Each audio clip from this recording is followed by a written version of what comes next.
오늘 말씀의 제목은 온전한 구원을 이루라라는 제목입니다. 노아의 방주와 온전한 구원과 무슨 관계가 있을까 싶겠지만 오늘 말씀을 통하여서 그런 귀한 깨달음이 주어지기를 소망합니다.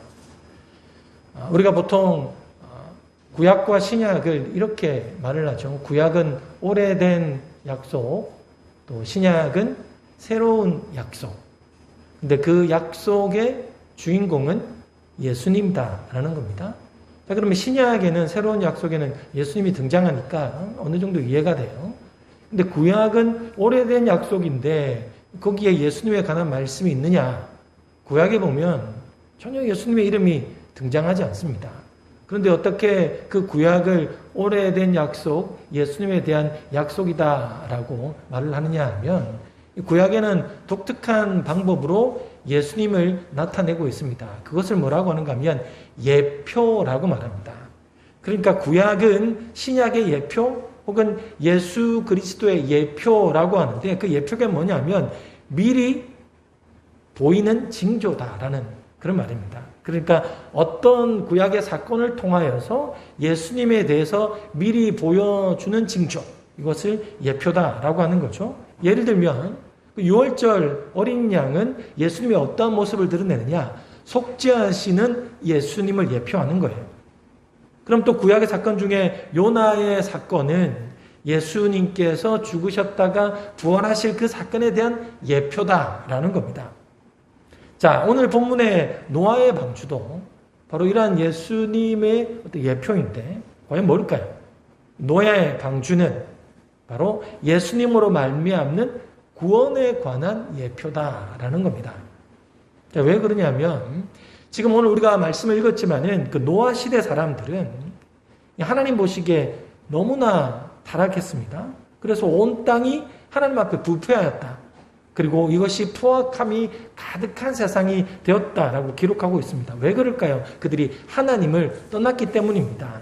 자, 그 시작이 2절과 오늘 본문 5절, 오늘 본문은 아니지만 5절에 나오는데, 자, 하나님의 아들들이 사람의 딸들의 아름다움을 보고 자기들이 좋아하는 모든 여자를 아내로 삼았다라고 이야기합니다.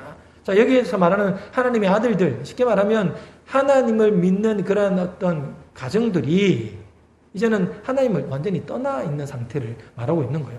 신앙적으로 가정을 꾸리는 것이 아니라 눈에 보기에 좋은 대로 안목의 정욕을 쫓아 가정을 꾸리고 여러 아내와 결혼하여 살았다는 겁니다. 사실 얼마나 문란합니까?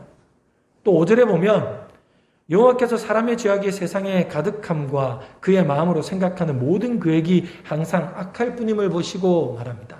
여기에 보면 두 가지, 모든 계획이 항상 악하였다라는 겁니다.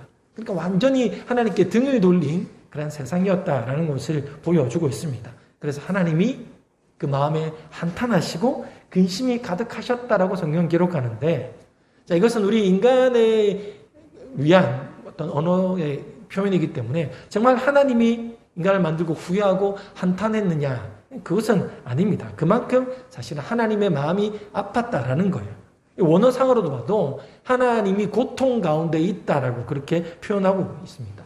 그러니까 세상이 하나님께 등을 돌린 그 모습 자체가 하나님께 너무나 고통스러웠다라는 거죠. 왜냐하면 인간들이 창조 목적대로 살아야 되는데 창조 목적대로 살지 않고 그들 뜻대로 사니 하나님이 많이 불편하셨던 거죠. 그래서 하나님은 참다 결국은 그 시대를 심판하기로 하시고 새로운 세상을 만들기로 작정을 하십니다. 그런데 누구를 통해서 하느냐? 바로 노아와 그의 가족들을 통해서 이루시겠다라고 말씀합니다. 자, 그런데 노아 가족을 통해서 이루지만 노아 가족만이 아니라 하나님을 믿고 돌아오는 모든 자들도 구원을 얻을 수 있도록 무엇을 만듭니까? 방주를 만들겠다라고 하나님께서 약속하고 있는 거예요. 그 방주 안에 들어오는 모든 사람은 구원을 얻게 되는 겁니다. 자, 그렇다면 이 방주가 곧 구원을 의미하는 것이기에 이 노아의 방주가 예수님의 구원을 예표하는 거다라는 거죠. 자, 그래서 우리는 이 본문을 통해서 오늘 이 구원에 관한 교훈을 얻고자 합니다. 결국 노아의 방주에 들어가는 것이 구원을 얻는 것인데 오늘 본문에는 자, 그 구원을 이루어가는 과정, 즉 다시 말하면 우리가 어떻게 해야 온전한 구원을 이룰 수 있을 것인가를 노아의 방주를 통해서 우리에게 보여주고 있다는 거죠. 여러분 사실 우리의 신앙생활이 뭡니까? 하나님께서 우리에게 은혜로 주신 이 구원을 온전히 이루어 영원한 구원을 얻게 되는 그런 과정을 살아가는 것이 신앙생활이지 않습니까? 우리가 누리는 이 구원이 아직 온전한 것이 아니기에 우리의 신앙생활은 이 온전한 것을 이루어가는 과정이다라는 겁니다. 자, 그렇다면 우리가 이러한 온전한 구원을 이루기 위해서 어떻게 해야 합니까? 오늘 본문에 보면 그 첫 번째가 뭐냐면 하나님께 전적으로 순종해야 한다라는 겁니다. 자, 하나님은 모세에게 방주를 만들라 하셨습니다. 자, 그러면서 이것을 어떻게 만들어야 하는지 정확하게 말씀하고 있습니다. 14절에서 16절 보면 너는 고페르나무로 너를 위하여 방주를 만들 때 그 안에 칸들을 막고 역청을 그 안팎에 칠하라. 네가 만들 방주는 이러하니 그 길이는 300규빗, 너비는 50규빗, 높이는 30규빗이라. 거기에 창을 내되 위에서부터 한 규빗에 내고 그 문을 옆으로 내고 상, 중, 하 3층으로 할지니라. 하나님께서는 지금 노아에게 이 방주를 어떻게 만들어라? 재료를 이거 쓰고 그리고 크기는 어떻게 하고 기능적인 것들도 이러하게 만들어라라고 정확하게 말씀하시고 만든 후엔 그 각기 그 동물들의 종류들을 다 집어넣어라라고 그렇게 말씀하십니다. 자, 그랬더니 노아가 22절에 어떻게 합니까? 그와 같이 하여 하나님이 자기에게 명하신 대로 다 준행하였더라라고 말씀합니다. 하나님은 너무나 정확하게 방주를 어떻게 지을지를 말씀해 주셨어요. 고페르 나무라는 것은 지금의 잣나무를 이야기합니다. 그리고 나무들 사이에 역청을 안팎으로 발라서 물이 새지 않도록 그렇게 만들게 하십니다. 길이를 환산하면 지금 한 138m 정도가 되고 너비는 14m, 높이는 23m 정도 됩니다. 그리고 그것을 3층으로 구분해서 지어라라고 말하고 있습니다. 근데 참 놀라운 것은 이 공사 기간이 무려 120년입니다. 그런데 노아는 이 말씀대로 그대로 순종하였다라는 거예요. 사실 이것을 보면 사실 상식적이지 않습니다. 재료와 크기와 기능을 이렇게 만들어라라는 말씀은 그렇다 치더라도 그 기간이 무려 120년이나 된다라는 겁니다. 그런데 노아는 그 말씀 그대로 준행하였다라고 기록합니다. 이렇게 순종하는 것이 바로 구원의 첫 걸음이기 때문입니다. 자, 그런데 이 하나님이 요구하시는 이 순종이라는 것이 이렇게 우리의 상식을 뛰어넘을 때가 많습니다. 그래서 나의 감정과 이성을 뛰어넘고서라도 따르게 될 때 그것이 바로 진정한 순종이 된다라는 말씀이기도 합니다. 여러분, 예수님을 보십시오. 사실 예수님도 얼마나 순종의 길을 걸어가셨습니까? 일평생을 하나님의 말씀에 따라 순종하는 삶을 살아가셨는데 마지막까지 이 십자가에서 죽으라라고 하나님이 말씀하십니다. 여러분 같으면 어떻게 하시겠습니까? 내가 평생 아버지 말씀을 따랐는데 마지막에는 죽으라고 하시니 아마 분명 우리는 이 한마디를 했을 거예요. 아버지, 내가 죽을 만큼 이렇게 순종했는데 이렇게까지 더 해야 합니까? 라고 물었을 거예요. 그리고는 우리가 할 수 있는 만큼 혹은 이해되고 용납되는 수준까지만 순종하지 않았을까요? 사실 예수님께서도 하나님께 그렇게 물었다라고 볼 수 있습니다. 아버지, 정말 정녕 이렇게까지 하셔야 되겠습니까? 이 길 외에는 없는 것입니까? 제가 이렇게 죽어야만 합니까? 라고 물었을 때 아버지의 대답은 변함이 없었습니다. 그래, 네가 죽기까지 내게 순종하려무나. 그래서 예수님은 당신의 바람과는 다름에도 불구하고 하나님 아버지가 원하시기에 죽기까지 순종하셨습니다. 이처럼 하나님이 우리에게 원하시는 것은 전적인 순종입니다. 그런데 우리는 적당히 내 감정이 용납하고 내 이성이 허락하는 선에서 순종할 때가 많지 않습니까? 그리고 환경을 핑계 삼을 때는 또 얼마나 많습니까? 그러나 노아는 그렇지 않았습니다. 우리가 노아의 상황을 다시 한번 상상해 볼까요?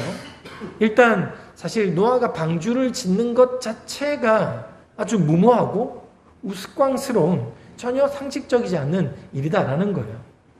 사실 배를 만든다면 여러분 배는 어디서 만들어야 되겠습니까? 당연히 물이 있는 곳에서, 그죠? 강가나 바닷가 쪽에서 배를 만드는 것이 너무나 당연합니다. 그래야지 나중에 출항을 할 수 있지 않겠습니까? 근데 지금 노아는 어디서 배를 만듭니까? 강이나 바닷가도 아닙니다.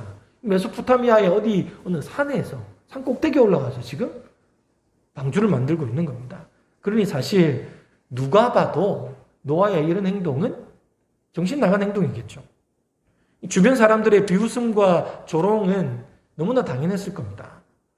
처음이야 하나님께서 얼마 전에 말씀하셨으니, 내가 말씀을 들었으니 내가 잘해야지 라고 방주를 만들었을 거예요. 근데 매일같이 산에 오르고 하루 이틀도 아니고 한 달, 두 달도 아니고 1년, 2년, 10년, 20년, 무려 100년이라는 시간을 더 보내야 하는데 그 사이에 비가 왔느냐? 그렇지도 않아요. 그전에 비가 온 적도 없습니다. 그러니 자신이 이것을 만들 때 얼마나 마음이 많이 흔들렸을까요?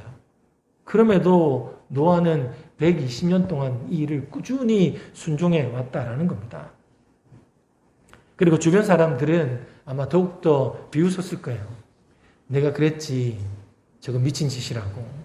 정말 쓸모없는 짓 아니냐? 라는 그 조롱 섞인 마음들이 100년 정도 지났을 때는, 아니 한 10년만 지나도 확신에 차서 사람들이 조롱했을 겁니다. 그러나 노아는 하나님께로부터 들은 말씀에 자신의 인생을 바칩니다. 전적으로 순종한 거죠. 히브리서 11장에 보면 이런 노아에 대해서 이렇게 말씀하고 있습니다. 우리 같이 한번 읽어보겠습니다. 시작. 믿음으로 노아는 아직 보이지 않는 일에 경고하심을 받아 경외함으로 방주를 준비하여 그 집을 구원하였으니 이로 말미암아 세상을 정죄하고 믿음을 따르는 의의 상속자가 되었느니라. 자, 믿음으로 노아는 경고하심을 받아라고 합니다. 누구에게 경고를 받았습니까? 하나님께 경고를 받은 거죠. 그 경고하심을 받아서 어떻게 합니까? 경외함으로 방주를 지었다라고 합니다. 그 결과가 무엇입니까? 그 집이 구원을 받았다, 의의 상속자가 되었다라고 그렇게 말씀하죠. 자, 그런데 이 본문을 보면 그런 생각을 할 수 있습니다. 많은 사람들이 하나님으로부터 경고를 받았으니 두려워하는 마음으로 노아가 그 일을 끝까지 다 감당하지 않았을까라고 말할 수 있습니다. 그런데 여러분, 우리 자신을 한번 보십시오. 우리 중에 정말 하나님의 말씀을 어기면 죽을 것 같아서 두려워하는 마음으로 하나님을 따르는 사람이 얼마나 됩니까?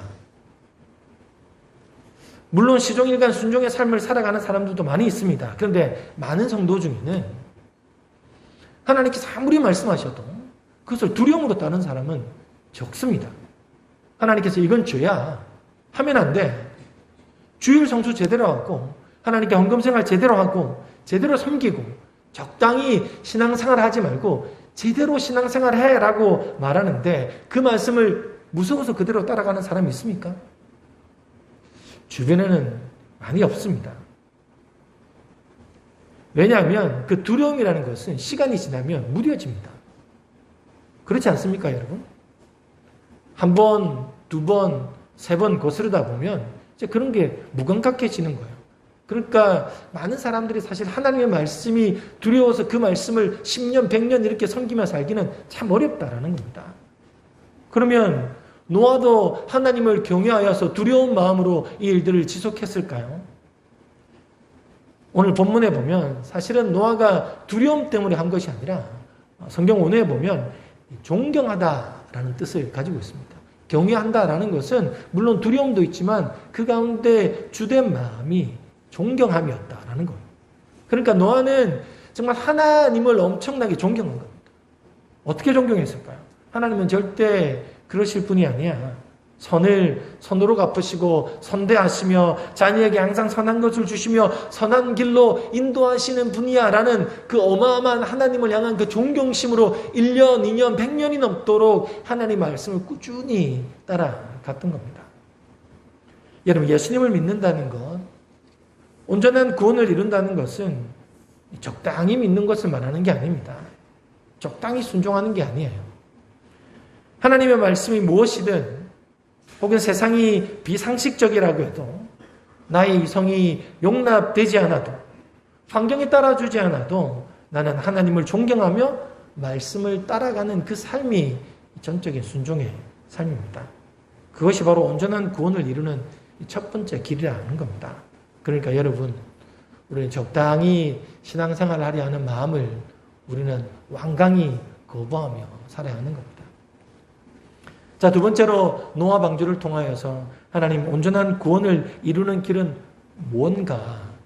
바로 오래 참고 기다리는 것이다 라고 말씀하고 있습니다. 여러분, 우리가 예수님을 믿음으로 구원을 얻은 것은 사실이지만 이 구원은 아직 온전히 우리에게 주어진 것은 아닙니다. 구원을 얻었다라는 것은 거듭났다라는 말과 동일한 말입니다. 근데 성경에 보면 이 거듭난 자의 어떤 징표가 어떤 것인지를 말씀해주고 있는 본문이 요한일서에 잘 기록되어져 있습니다. 거기에 보면 거듭났다, 구원받은 자의 삶이 누구냐?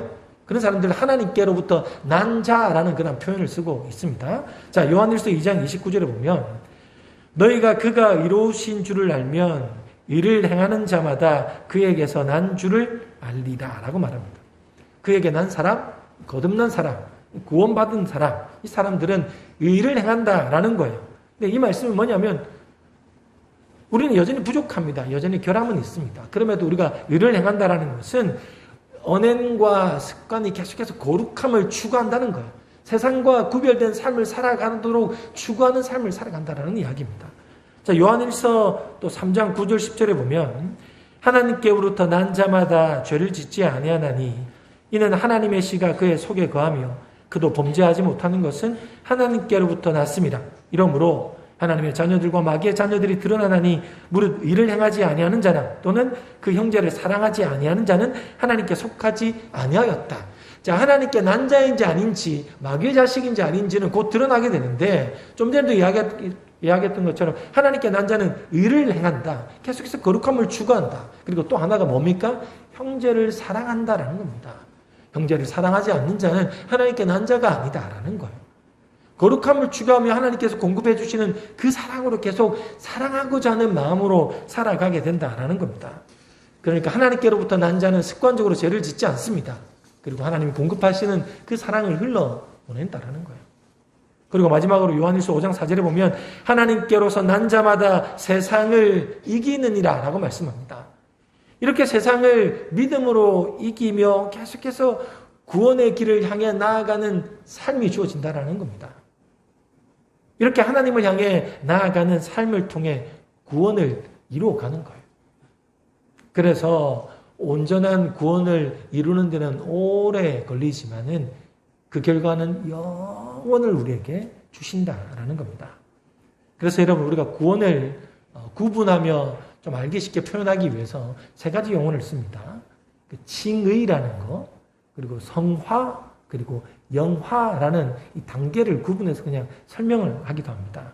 그러니까 우리는 예수 그리스도를 믿음으로 의롭다 인정함을 받아 칭의를 누린다라는 겁니다. 그러니까 우리가 죄인이지만 믿음으로 말미암아 그래 너가 의롭다라고 하나님께서 우리를 칭해 주신다라는 그 칭의. 구원을 그때 우리는 얻었다라는 표현을 사용하죠. 그러나 여전히 우리는 예수 그리스도까지 자라가는 이 성화의 과정 가운데 있다는 겁니다. 그러면서 온전한 구원이 언제 주어집니까? 예수 그리스도가 다시 재림하게 될 때. 혹은 우리가 죽은 후에 잠을 자다가 예수 그리스도가 다시 재림함으로 깨어나는 그 순간에 우리는 영원한 구원, 온전한 구원을 이루게 될 것이다라고 성경은 말씀하고 있는 겁니다. 그러니 이 온전한 구원을 얻기까지는 분명 오랜 시간이 걸립니다. 그래서 이 시간이 때로는 우리에게 너무나 힘든 이 전쟁터와 같은 삶이 되기도 하는 거죠. 사탄은 할 수 있는 대로 하나님의 자녀들을 넘어뜨리고 시험에 들게 하고 하나님의 백성으로 구원을 얻지 못하도록 유혹하기에 우리의 삶의 현장은 온전한 구원을 얻기까지 영적인 전쟁터가 될 수밖에 없다라는 겁니다. 노아 시대도 그랬던 겁니다. 그들이 구원을 얻기까지 오랜 시간이 걸렸던 거예요. 어쩌면 하나님은 노아를 통해서 사실은 그 기한을 정확히 정해 주셨습니다. 120년이라는 기한을 통해 그 이후에 심판하게 될 것이다 라고 말씀해 주신 거예요. 그 인고의 시간을 믿음으로 잘 살아왔기에 방주 안으로 들어간 사람들은 구원을 얻게 된 겁니다. 야고보서 5장 7절과 8절과 11절 제가 세 번역으로 한번 읽어보겠습니다. 그러므로 형제자매 여러분, 주님께서 오실 때까지 참고 견디십시오. 보십시오. 농부는 이른 비와 늦은 비가 땅에 내리기까지 오래 참으며 땅의 귀한 소출을 기다립니다. 여러분도 참으십시오. 마음을 굳게 하십시오. 주님께서 오실 때가 가깝습니다. 보십시오. 참고 견딘 사람은 복되다고 우리는 생각합니다. 여러분, 욥이 어떻게 참고 견디었는지를 들었고 또 주님께서 나중에 그에게 어떻게 하셨는지를 알고 있습니다. 주님은 가여워하시는 마음이 넘치고 불쌍히 여기시는 마음이 크십니다. 참고 견디는 자가 온전한 구원을 이루게 될 것입니다. 라는 말씀입니다. 근데 여러분, 이 구원을 이루는데 이렇게 오랜 시간이 걸린다라는 말을 다르게 표현하면 그것은 하나님께서 그만큼 많은 사람들에게 오랜 시간 기회를 주신다라는 말씀이 아니겠습니까? 베드로전서 3장 20절입니다. 그들은 전에 노아의 날 방주를 준비할 동안 하나님이 오래 참고 기다리실 때 복종하지 아니하는 자들이라. 방주에서 물로 말미암아 구원을 얻은 자가 몇 명뿐이니 겨우 8명이다 라고 말합니다. 하나님이 오래 참고 기다리셨다는 겁니다. 온전한 구원이 참으로 오랜 시간이지만 반대로 말하면 그만큼 하나님은 오랜 시간 동안에 그들에게 기회를 주셨는데 그들은 하나님께 전적으로 순종하지 않고 복종하지 않고 세상을 향해 나아갔기에 결국 구원받은 이는 몇 명뿐, 8명, 노아의 가족뿐이었다라고 말하고 있습니다. 왜 그렇습니까? 120년 동안 그들은 기회를 박차버렸던 겁니다. 그 기간 동안에 사람들이 노아에게 묻지 않았을까요? 왜 그렇게 사니? 왜 보이지도 않는 하나님이라는 신을 따라 순종하느냐? 우리처럼 원하는 대로 살아. 그때마다 노아는 하나님의 말씀대로 살아가겠다라고 다짐하며 순종했던 겁니다.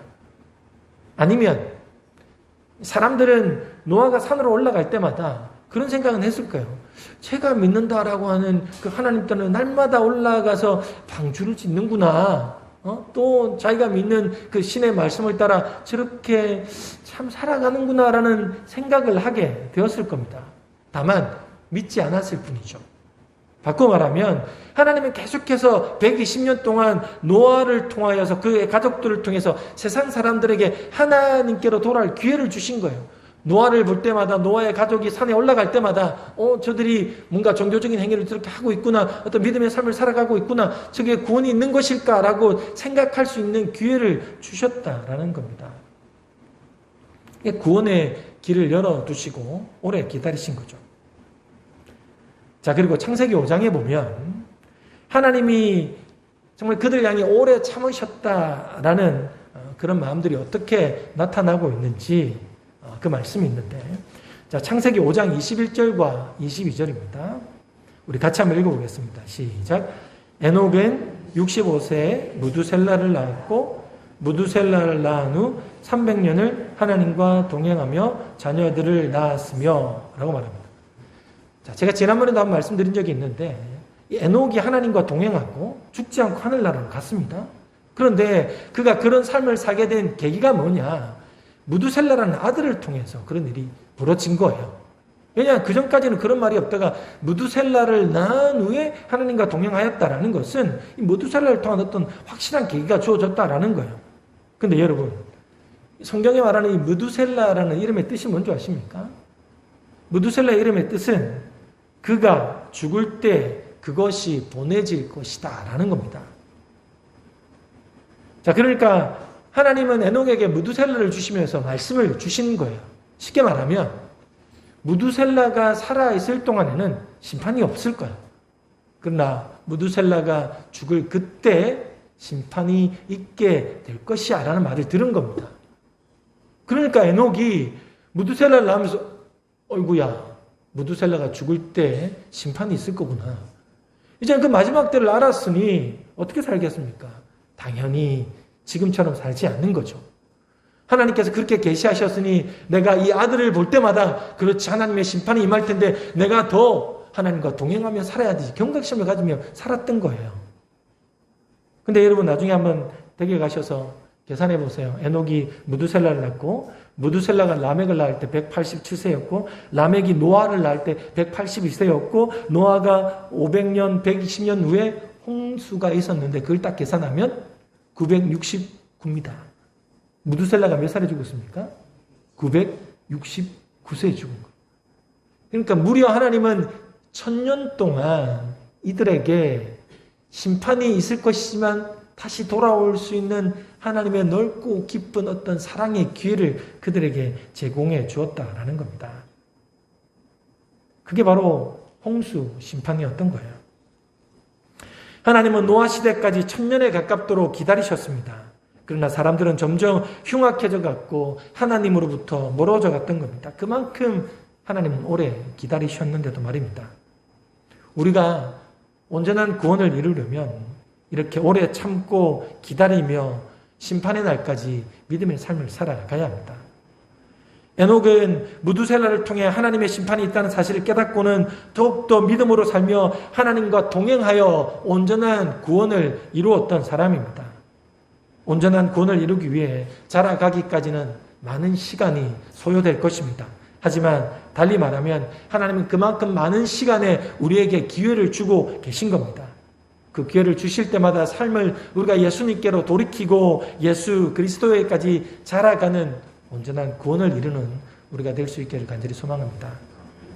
자, 마지막으로 우리가 온전한 구원을 이루기 위해서는 어떻게 해야 합니까? 바로 오직 방주 안으로 들어가야 한다는 겁니다. 구원은 오직 예수 그리스도 외에는 없습니다. 참으로 감사한 것은 하나님께서는 심판하시지만 다른 한편으로는 항상 구원의 길을 예비해 두신다는 겁니다. 노아의 시대에 모든 백성들을 쓸어버리겠다 하셨지만 하나님은 구원의 길을 예비해 주신 겁니다. 지금도 노아 시대와 전혀 다를 바 없는 참으로 타락한 세상이지만 하나님은 오직 예수 그리스도를 통해서 우리에게 구원의 길을 예비해 두셨습니다. 자, 오늘 본문 17절과 18절을 한번 보겠습니다. 같이 읽겠습니다. 시작. 내가 홍수를 땅에 일으켜 무릇 생명의 기운이 있는 모든 육체를 천하에서 멸절하리니 땅에 있는 것들이 다 죽으리라. 그러나 너와는 내가 내 언약을 세우리니 너는 내 아들들과 내 아내와 내 며느리들과 함께 그 방주로 들어가고 라고 합니다. 죄악 가운데 있는 모든 육체들이 심판을 받아 멸망하게 되겠지만은 그러나 하나님을 믿는 우리는 구원을 얻게 될 것이다 라고 말씀하고 있습니다. 누구가? 바로 방주 안으로 들어오는 자, 오직 예수 그리스도를 믿는 자인 거죠. 이처럼 방주는 그때 당시에 모든 인류의 마지막 피난처이자 안식처였습니다. 예수 그리스도는 바로 지금 이 시대의 마지막 피난처이자 안식처이며 우리의 구원자 되신다라는 겁니다. 근데 여러분, 오늘 우리가 읽었던 본문에 보면 하나님께서 방주를 만들라라고 하셨는데 그 방주를 좀 독특하게 만들게 하셨습니다. 방주를 나중에 영화에 보신 분도 계시겠지만은 그냥 방주는 이렇게 둥글게 그죠? 이렇게 만들어지고 어떤 노도 없습니다. 닷도 내릴 게 없어요. 그러니까 배를 만들라 하실 때 항해를 할 수 있는 기능들이 하나도 없었다는 겁니다. 그냥 문 하나 만들고 그냥 3층으로 만들고 창문 만들어서 그러니까 어떻게 하시겠다는 겁니까? 그 방주는 오직 하나님의 손에 달려 있다라는 거예요. 전적으로 하나님을 신뢰하지 않으면 그 방주 안에는 살 수 없는 겁니다. 우리가 내가 살려면 노를 만들고 다른 걸 만들어서 막 어디를 가려고 하지 않겠습니까? 그런데 하나님은 그걸 원하지 않는 거예요. 처음 만드실 때부터 하나님의 인도함대로 오직 하나님만 전적으로 믿도록 그렇게 설계하신 겁니다. 사도행전 4장 12절이 그 말씀을 하고 있습니다. 다른 이로서는 구원을 받을 수 없나니 천하 사람 중에 구원을 받을 만한 다른 이름을 우리에게 주신 일이 없음이라 하였더라. 오직 예수님 외에는 다른 길이 없도록 하셨습니다. 방주만이 노아 시대 사람들에게 살 길이듯 지금은 오직 예수 그리스도뿐이다 라는 겁니다. 그래서 여러분, 우리는 마지막 순간까지 예수 그리스도에게 자라가는 것을 멈추어서는 안 됩니다. 그것이 바로 온전한 구원을 이루어가는 길입니다. 여러분, 우리는 아직 온전한 구원을 이루지 못했습니다. 여전히 전쟁터와 같은 삶을 살아가야 합니다. 이 전쟁을 이기며 온전한 구원을 이루기 위해서는 전적으로 우리가 하나님의 말씀에 순종해야 하고 오래 참고 기다려야 하고 오직 예수님만 붙들고 예수 그리스도에게까지 자라가야 하는 것입니다. 여러분, 우리 모두 노아와 같은 순종과 믿음으로 온전한 구원, 영원한 하나님 나라를 소유하는 저와 여러분 되기를 주님의 이름으로 축원합니다.